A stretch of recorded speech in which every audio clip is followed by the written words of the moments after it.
వినండి. హరినామం ఎంత గొప్పదన్నది మీకు లాస్ట్‌లో అర్థమైతది. భీముడు ధర్మరాజుని కలవడానికి వెళ్తాడు.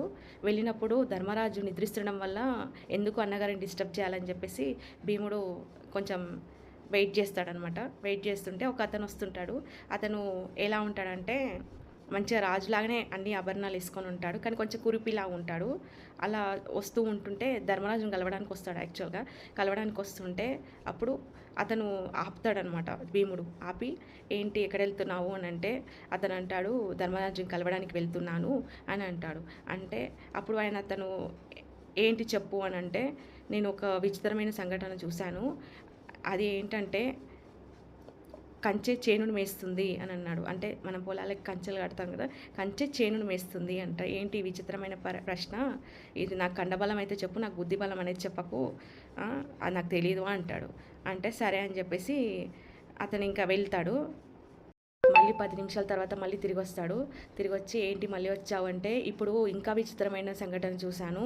ఒక పెద్ద కుండల నీళ్ళు 5 చిన్న కుండల సమానం పోస్తే మళ్ళీ ఆ తిరిగి 5 కుండల నీళ్ళు పెద్ద కుండలో పోస్తే కొంచెం ఎల్తీ ఏర్పడింది.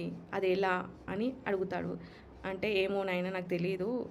నువ్వు వెళ్ళి ధర్మరాజునే అడుగు అని చెప్తాడు భీముడు. మళ్ళీ తిరిగి వస్తాడు. ఏంటి మళ్ళీ వచ్చావు అని అడుగుతాడు భీముడు. అడిగితే ఇంకా ఇంకా విచిత్రమైన సంఘటన చూశాను అని అంటాడు. అంటే ఏంటది అని అంటే అప్పుడు అతను ఒక 10 మంది కలిసి ఒక సూది రంధ్రంలో 10 మంది కలిసి ఒక ఏనుగును దూర్చారు. కానీ దాని తోక మాత్రం ఇరుక్కుపోయింది. అది ఎలా అని అడుగుతాడు. ఏమో నాకు తెలీదు. నువ్వు వెళ్ళి ధర్మరాజుని అడుగు అని చెప్తాడు. మళ్ళీ 10 నిమిషాల తర్వాత మళ్ళీ వచ్చి భీముని అడుగుతాడు.